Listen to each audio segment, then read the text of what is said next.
Hello,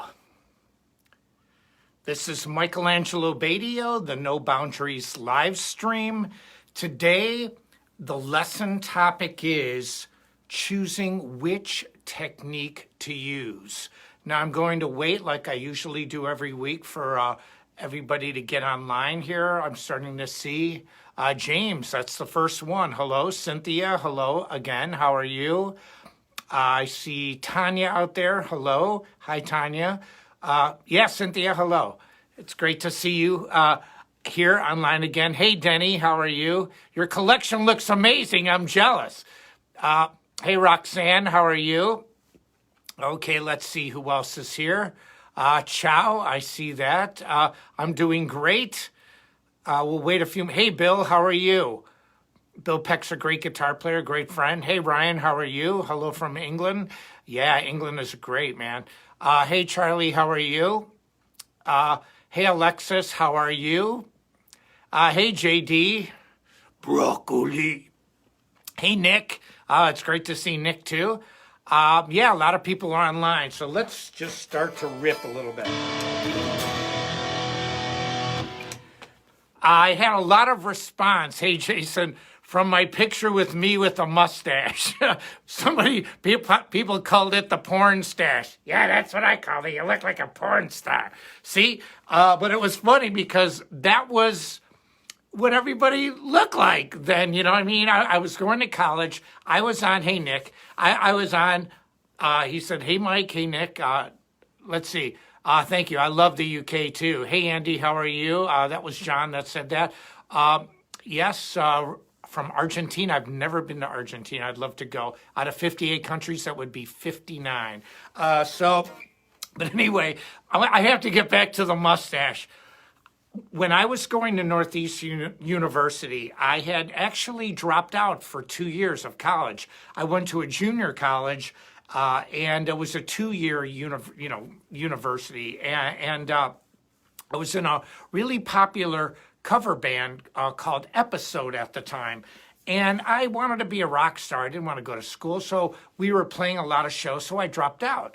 And I decided that, there were a lot of changes in the band. And I said, man, I really need to go back to school. I should, here's me, Mr. Preacher. Finish what you start. Just finish it. And then I'm not going to finish stuff. And so now I didn't think about, just finish it back then. But I just thought to myself as, I was 19 years old and then I turned 20 and I said, you know what? I'm going to go back to school and I'm going to get a college degree. And what I did was I had really long hair before that. I cut my hair really short and I looked like a total collegiate dude. And then what I did was the style back then was a lot of mustaches. Everybody had some kind of, long sideburns mustaches. So I cut my hair super short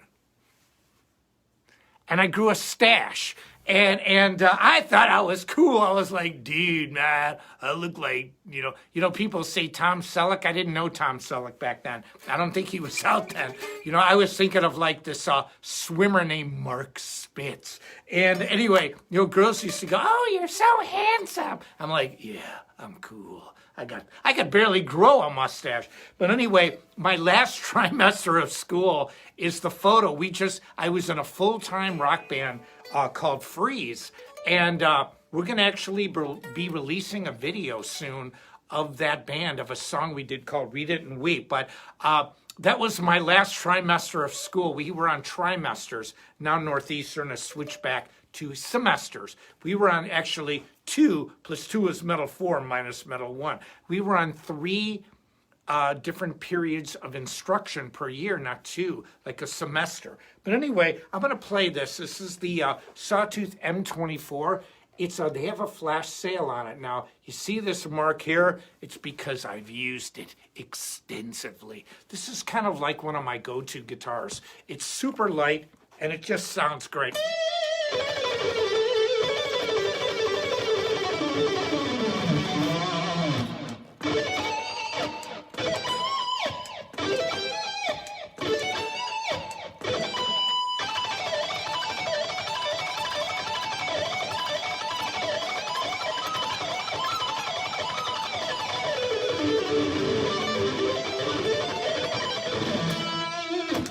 love this guitar. And it's a flash sale. It is a crazy price. It's like in the $180 range today if you get it. It's really cool, this flat black matted finish, and you know, the back, it's just mean looking. It's really a great guitar. And it's super light too. And you know, I love the maple neck on here and the black block inlays, and you know, it's just really a great guitar. I mean, for the money, you're not going to beat it. There's no way.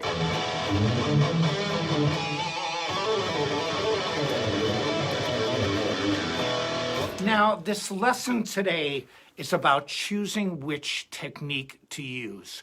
And so, hello, I see Alberto. There's still a lot of people talking. Hey, Bill, I see Bill Peck again. Bill's such a good friend. He's played on, I don't know how many of my solo albums, a bunch of them, but a great guitar player and great friend. Anyway, but this lesson is about choosing which technique to use. And you know, I've thought a lot about this over the years because it goes even beyond which technique. It's where on the fretboard do you want to play a certain thing. And so, you know, and a great analogy is if you're just doing a riff.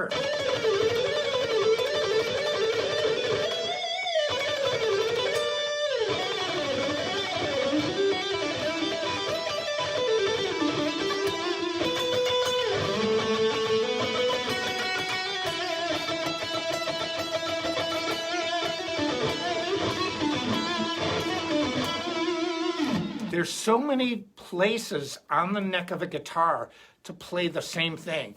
But as I've gotten older, I've learned to like divide the techniques that I use. When I was younger, it was the age of a lot of bullets in the gun.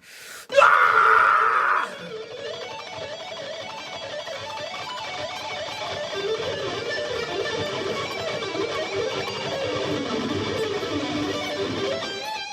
All I did was alternate pick.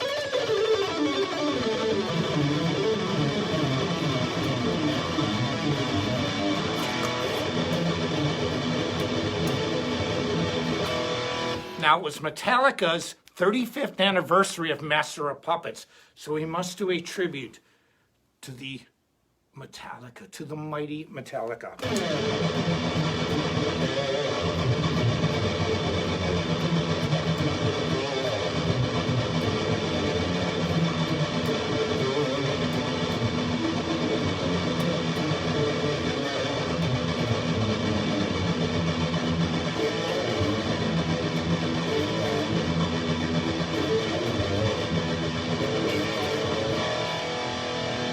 Metallica.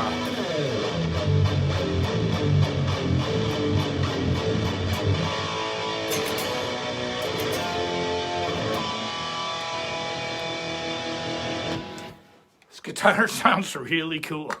But I love Metallica, and I remember hearing Master of Puppets going, Master, Master. And, you know, I know James does downpicking.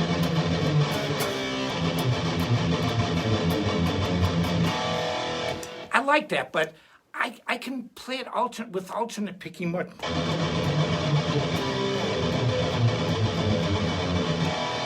And so here's one of the things. Which technique do you use? If you're going to do chug chords like the 80s, like for example, when I was in Nitro.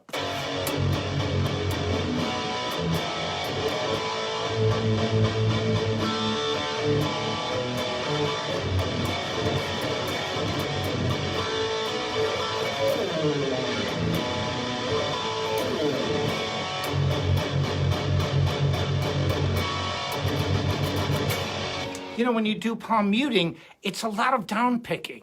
So a lot of it is, you know,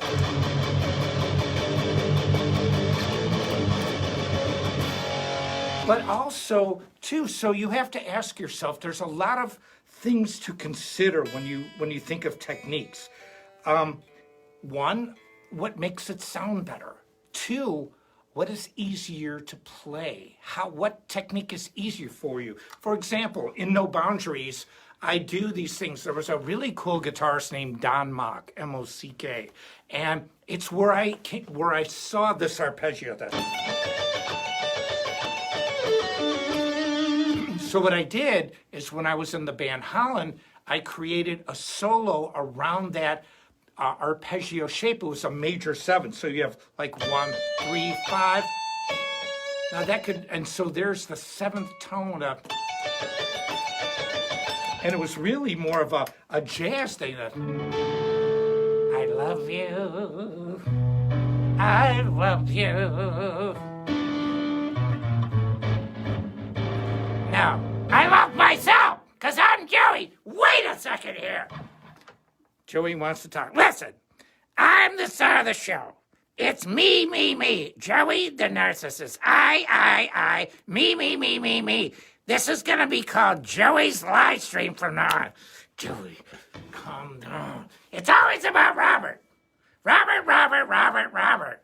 Why not me? I, me. Do you see what I have to deal with? Every day of my life, every second, I'll wake up in the middle of the night going, I'm like, what? He's like, shut up and go back to sleep. So I feel like I've got Mo, Larry, and Curly here, although it is Michael, Joey, and Robert. And so, but I have a good time. I have to admit, Joey does deliver, but he does, it's Robert, the silent one, that holds the pick, that gets all the attention. Now, where were we? Oh, let's digress. Back to the D major 7th arpeggio. When I learned that, I thought it was great, especially the... And so we were doing a song when I was in the band Holland called Highlight. Now, also, I'm in concert pitch. This guitar has no locking trem. It's in the $180 range. I'm telling everybody out there, there is no guitar in the market better than this for this price point. I keep this guitar in my studio. It's a go-to guitar. I'll pick this up literally first, and I'll mess around with it because the neck is beautiful. It's a C neck, but the way Sawtooth does Cs, they're not like this deep cut C. They're more trimmed. So you get more sound because the wood is thicker, but you also get a good feel to the neck. I really like these. And it's very different from what I was used to, and the tone just is amazing. And it's why we can manufacture a guitar that, with a price point like this, that sounds so good. It's little details that are in these guitars that a lot of other, most people just look for the thinnest neck possible. Grover Jackson is a friend of mine, and the Jackson Guitars, and Grover told me that, tone is not just in the body, it's in the neck. So if you have this super skinny neck, you're going to lose some tone because of the lack of wood on that particular part of the guitar. You have a thin neck here, and it sounds amazing. But anyway, what I did was, there was the song Highlight.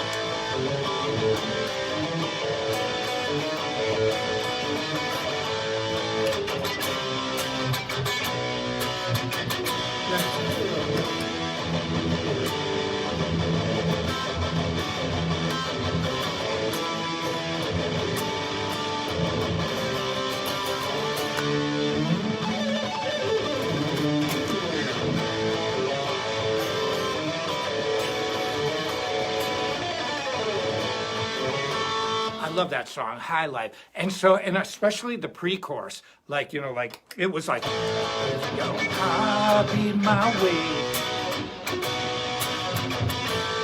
Take a ride at the speed of light. And then,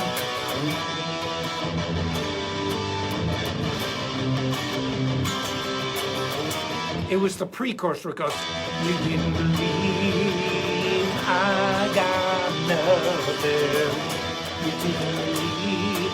And what we did was, you played an E, and then it was over a D like, you take the lead. But what I did is I added a G, and I went, so it made it more of like a, oh, it's so sophisticated.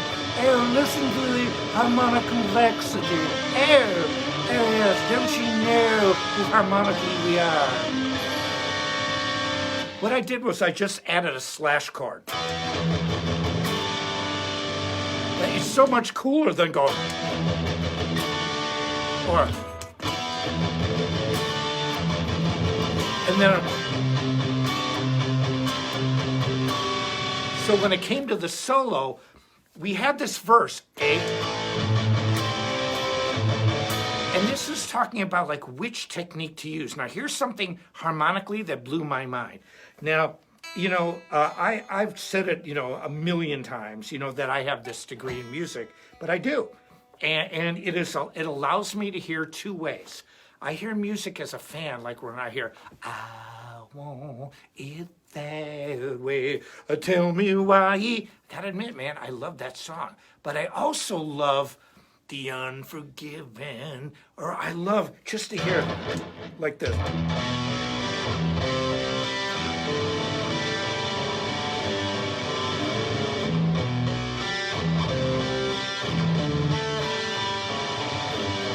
Or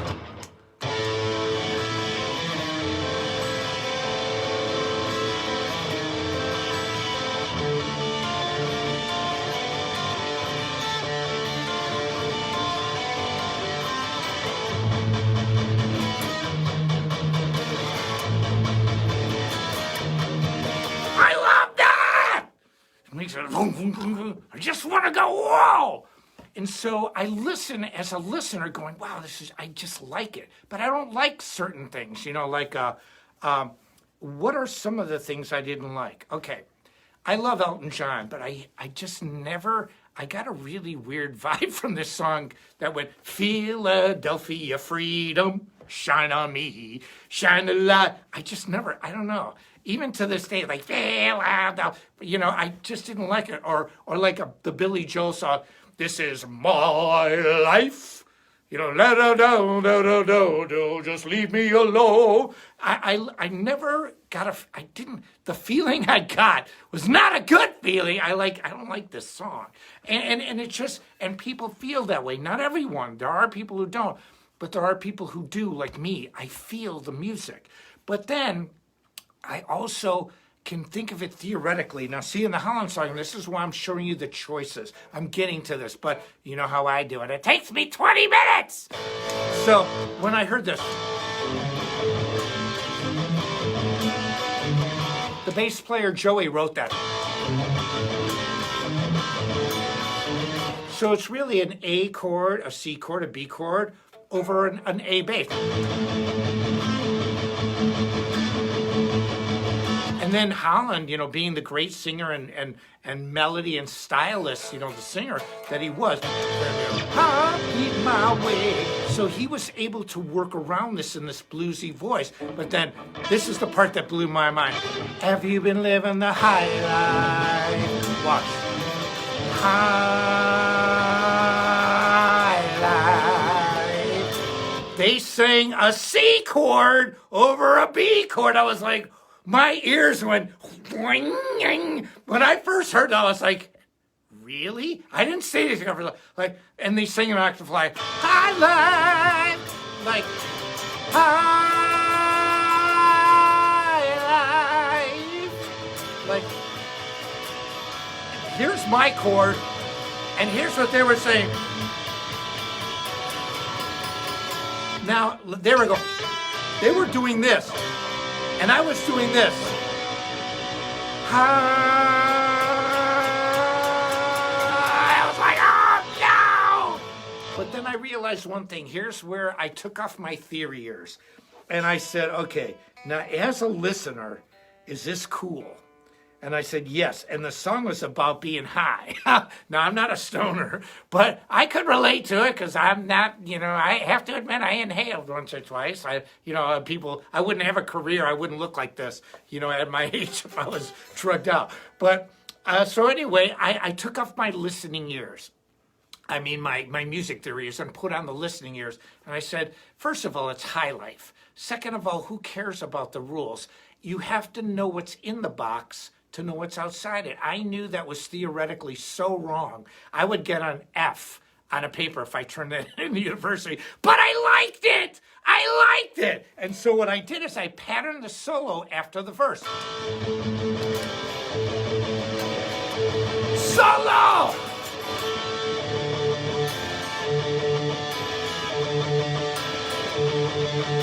See, and a good thing to do when you're writing songs is modulate the key.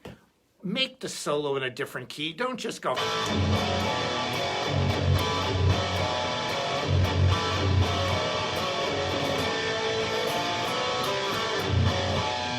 You know, even if you go.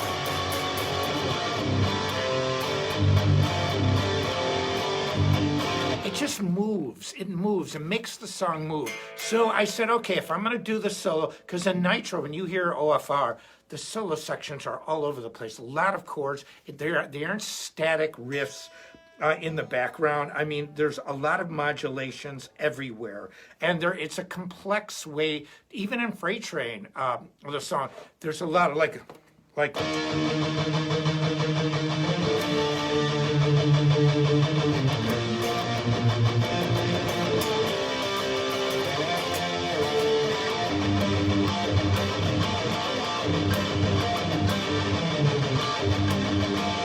So what I did was it's like what Eddie Van Halen said in Beat It. He actually, they wanted him to play over a static riff, meaning, there's an ostinato, a word in music, and an ostinato means a repetitive pattern, like,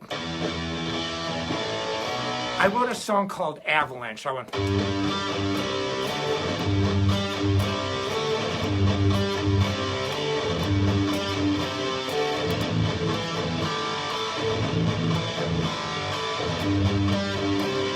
that's an ostinato. If you just repeat it like. So anyway, Eddie Van Halen played over the verse. He actually rearranged part of the song. It's documented. And so when you come to these choices, and here now it's a long, convoluted answer, but the choice was this for me. When I did this.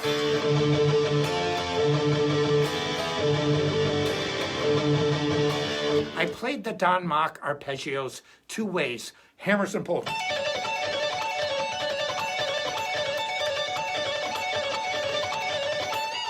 And I also, so that's pull. I pull off, hammer and pulls, and it makes it where it divides the complexity of what you're playing between Joey and Robert, between both hands, so that you're really not.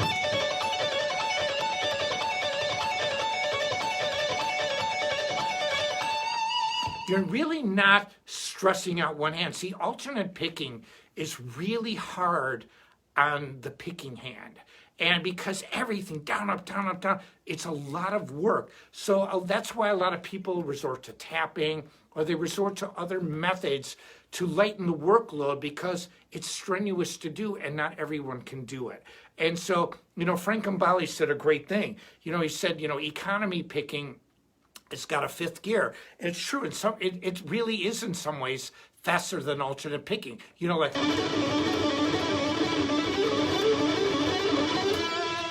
And that's alternate, but I can do the same thing in economy. Really, a little bit faster. But the problem with that thinking is, what if I want it to sound a certain way? And see, really choosing which technique to use is about sound. And so, do I want it to go like. Or do I pick every note?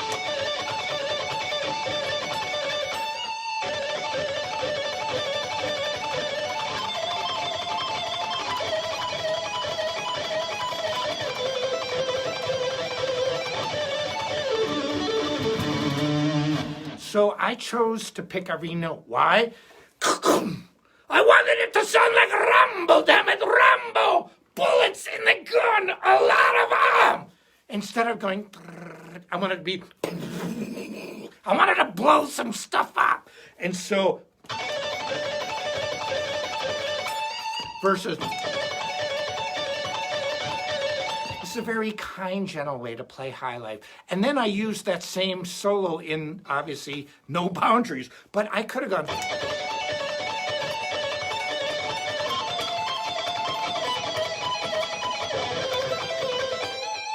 But I didn't think it sounded mean enough, aggressive enough.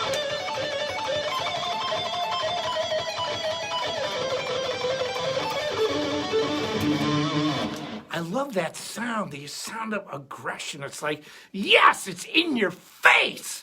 that's what I loved about the way I played that. And so, and now here's another thing that's really interesting. I'm going to be releasing my version of Crossroads, of Paganini, part of Paganini's Fifth Caprice. In No Boundaries, I did a version of Paganini's Fifth Caprice, but it was only a reference to it. In other words, see right there, mine is different. I went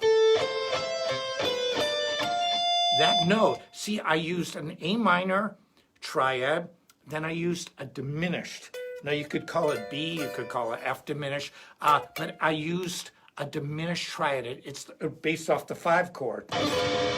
So, but see, Paganini didn't do that. He went.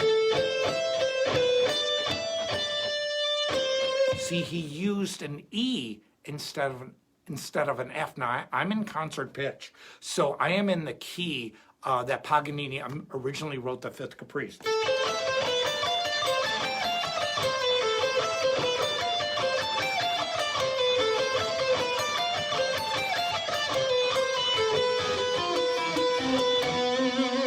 See, that's my version. That's No Boundaries. But I used to pull off in this one part. See, originally I was going to play, but I didn't like it. So I chose to use alternate picking.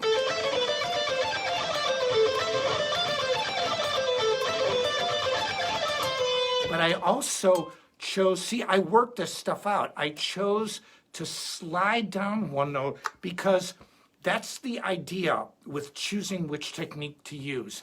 You have to ask yourself 2 questions. 1, what do I want it to sound like? 2, what is easiest for me to play? How is it best played?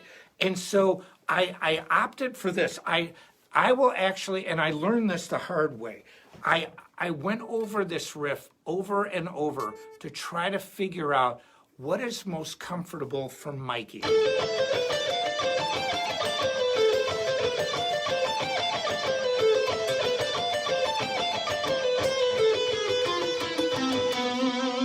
And I came up with this because, but it's hard. It's alternate picking 1 note per string.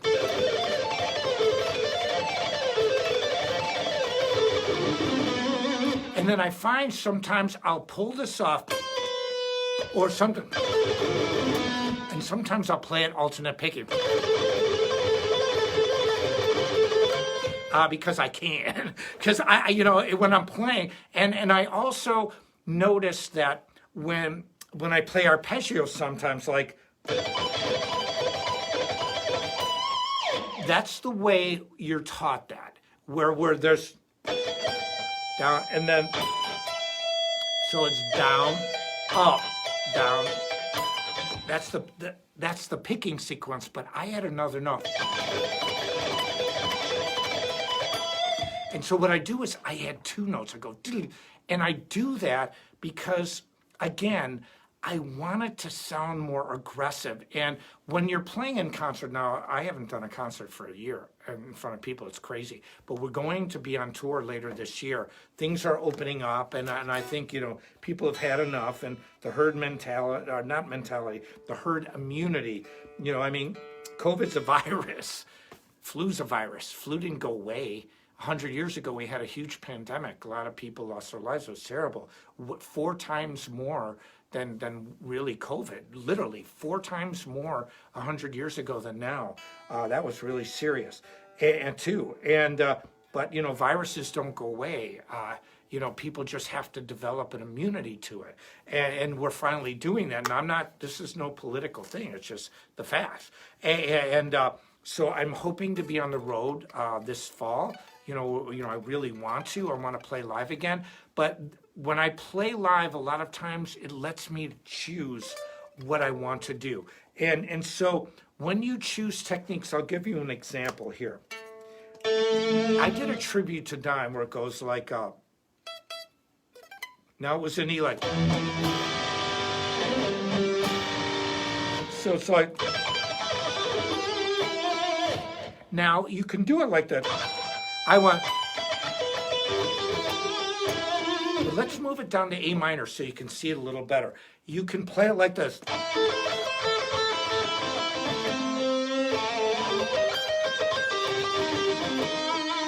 how I did.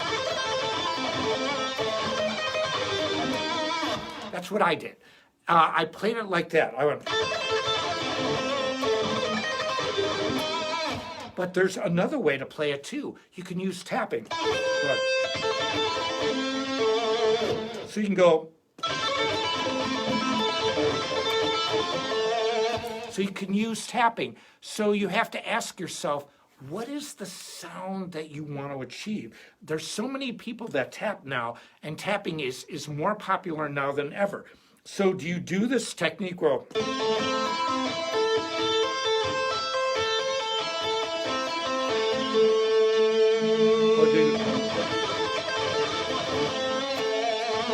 which one do you use? You have choices, and those choices determine the musicality of what you're going to play. So, you know, I used to call myself a pure guitar player. I used to think of myself like that, meaning that I don't do a lot of, outside the box techniques where a lot of tapping or, things outside of, alternate picking and sweep picking, and, it had to involve a pick. But as I've gotten older and more mature, I realized these techniques,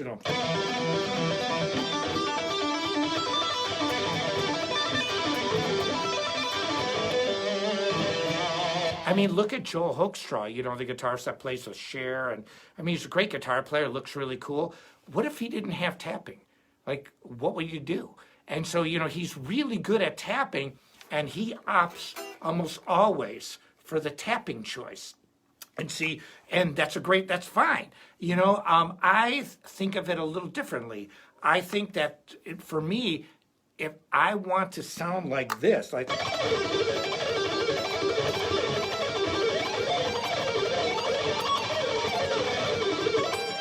Now you can also tap it like.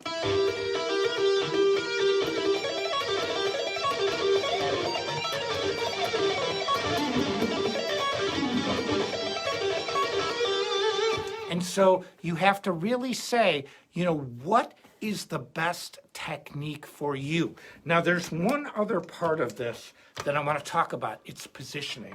Now I'm set for a distortion sound here.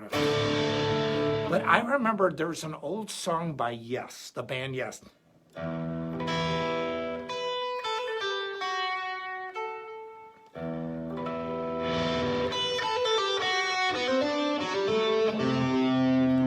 And then it went like.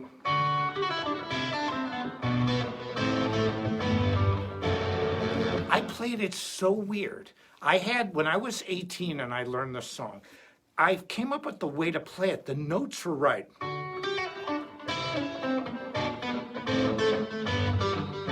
But it was really difficult for me to play. And I played it like that live, and I actually screwed it up. I'm like, God, I suck. I suck! How can I suck? Joey doesn't suck. Joey's the man. So, I would think, how does this work? Why can't I do this? And I said, is there another way? Is there another way? And I came up with this.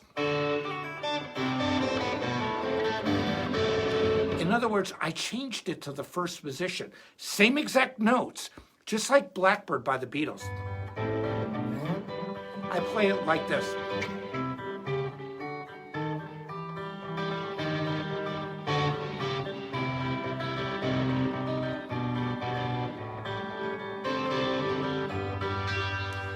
But when I first learned it, I went.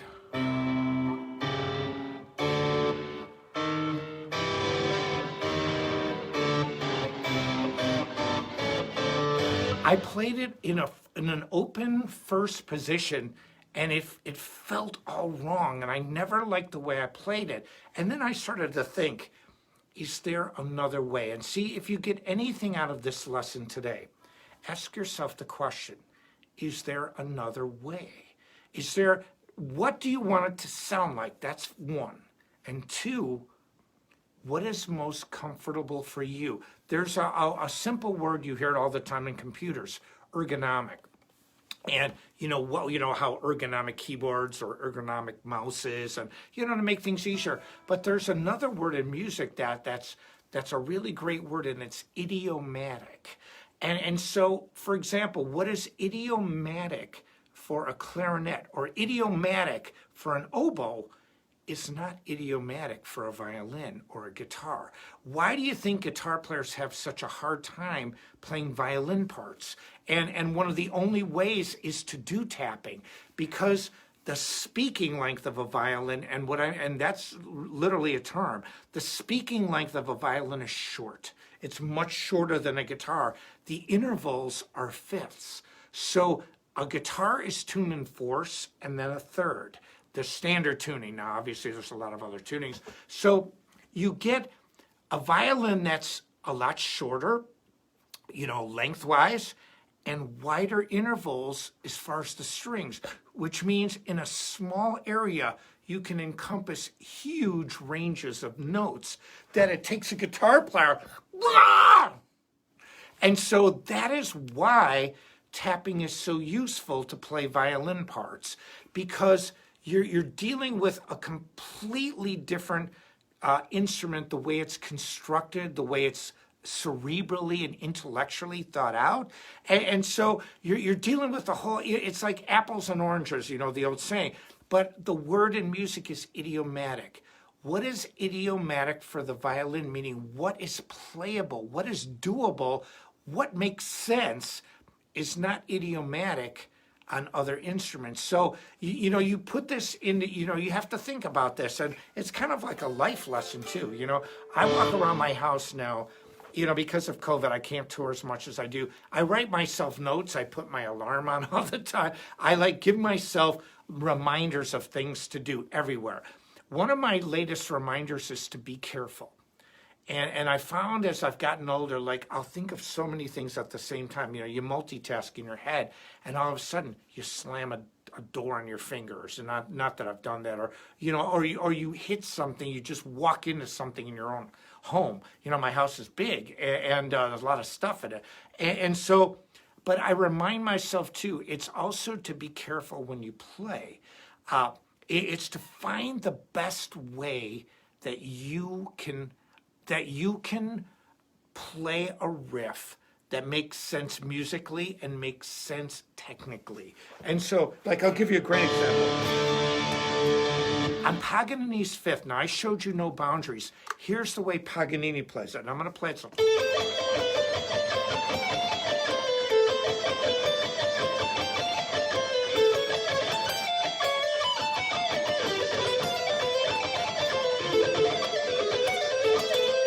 Then he goes like.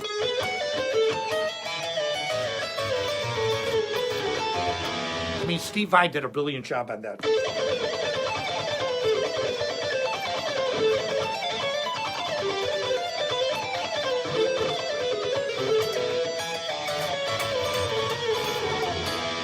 And this last part. There are so many different ways that I thought about playing this riff, because it's a tongue twister.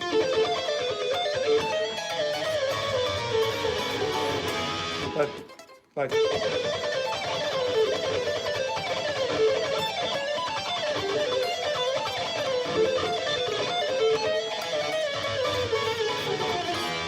and so when I play this, what I realize. Someone said, any advice? I can't read that. But anyway, what I did was I realized that alternate picking really isn't the way to play this thing to make the feel correct. Right there, I slide it. Then I go.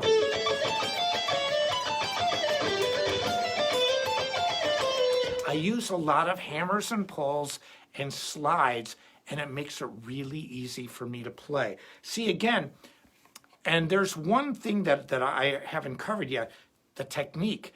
And I'm going to do like I do every week, bring it back to Metal Method. My Speed Kills programs, I have 13 instructional programs through Metal Method.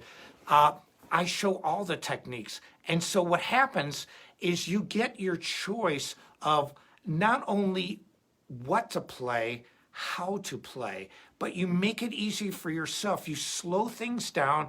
And you know, this is an intellectual process here. You know, you just think about it. Just say, you know, okay, I'm having a hard time on this riff, or it's easy. Why is it hard? And if it's easy, don't worry about it. It's easy. But if it's hard, are there other ways to play this? And if there are, what are they? You know, these are basic questions that just a lot of people don't want to answer, or they don't really think of, and I'm guilty of that too. You know, you don't think of the obvious. You always do these convoluted and, well, it must be like so superiorly complicated, bro. It's like, I don't know, it's like, is Einstein playing guitar, dude? No, he played violin. But I like you, he played guitar, bro. It's like, what, we come up with some weird stuff, dude? No! It's common sense that takes a little bit of thought. Well, I'm giving you the thought process. 1, what does it sound like? 2, play it the easiest way that you can. And so I've covered a few things here. I've covered the technique, covered which technique, how to think about this, how Mikey thinks about this, metal method. I also want to say too, I've got a really, really cool band. And what we did was, listen to that guitar. This is in the $180 range, and it's super light. It's another thing I love about it. Rich.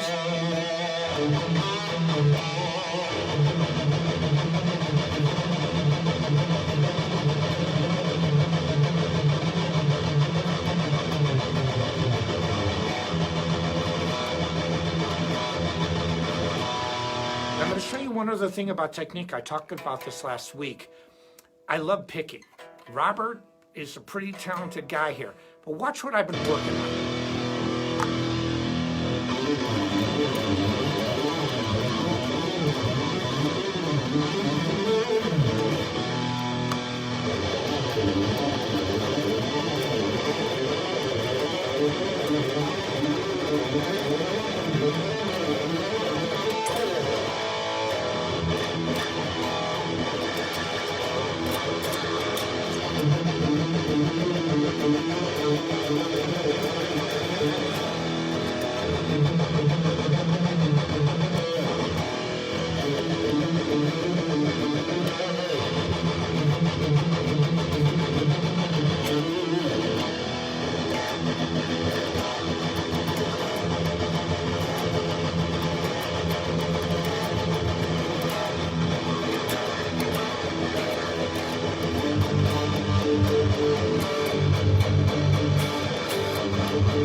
Now, what have I just been doing?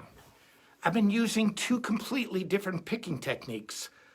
Hands on, hands off, hands on, hands off.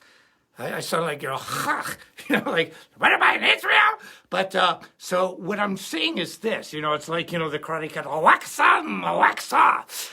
So you try, I am working on the one area of picking that I want to be better at.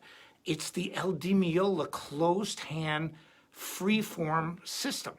And so what I did was I've been listening to the sound of the differences between holding, because I have a famous picking technique, and it's really worked. I mean, I just don't have an injuries, I just don't. I take really good care of myself, and I question the whys. Why do you do something like this? Why do you do something like that?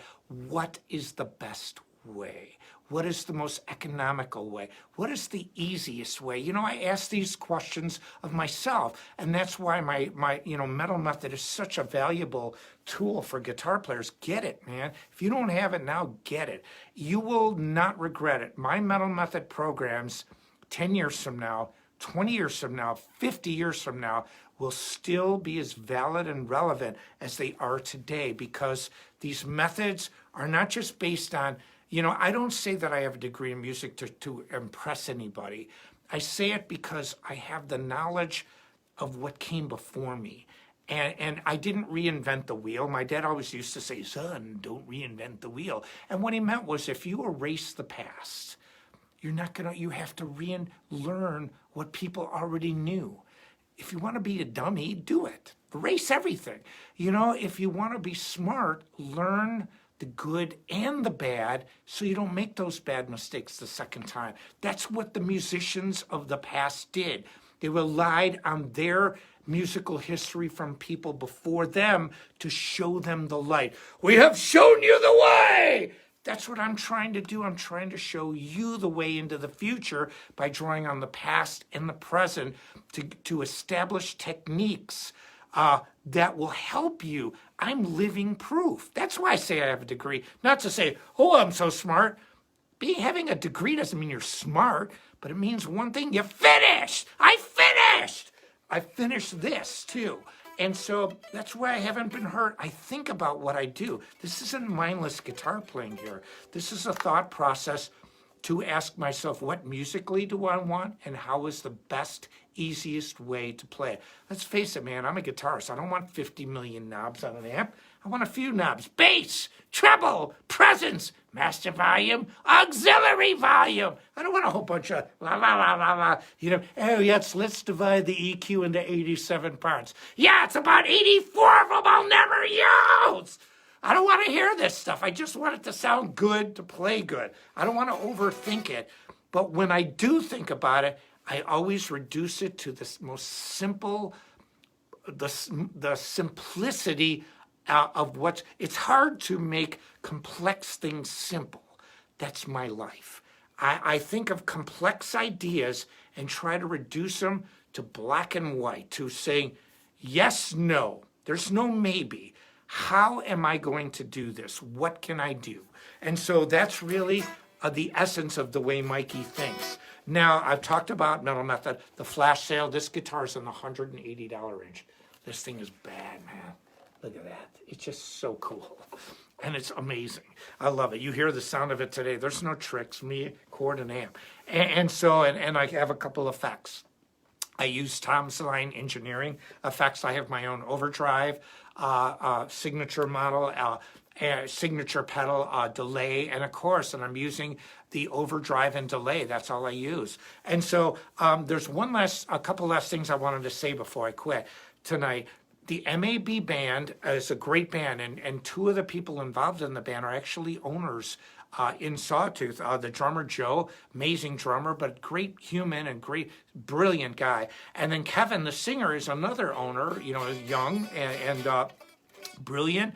Really, he's an actor as well as a singer, and, he's just a fantastic guy. And then Nils, the bass player, is an artisan Dorsey of Sawtooth, and the guy's got amazing hair, but I like hair, call me crazy, but he's got a great voice too, and he's super cool guy, great bass player. So we have a concert that we release, some covers and then some original music, but it's a really good mix of some awesome cover songs too. We do like a Stone by Audioslave.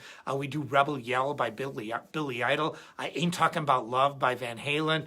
There's some great stuff. Doors, acoustic. We use cajones. Joe's playing the cajon. It's awesome. It's got a kick drum and a snare on this one box that you hit it like a bongo. It's amazing. And you can sit on it. You sit on it and play it. I play acoustic. You go to the Go DPS. That's the retail store. Go DPS Live. Join the app. It's for free, and you can see the concert. Now, one last thing. I am judging. There's a really great company called RME.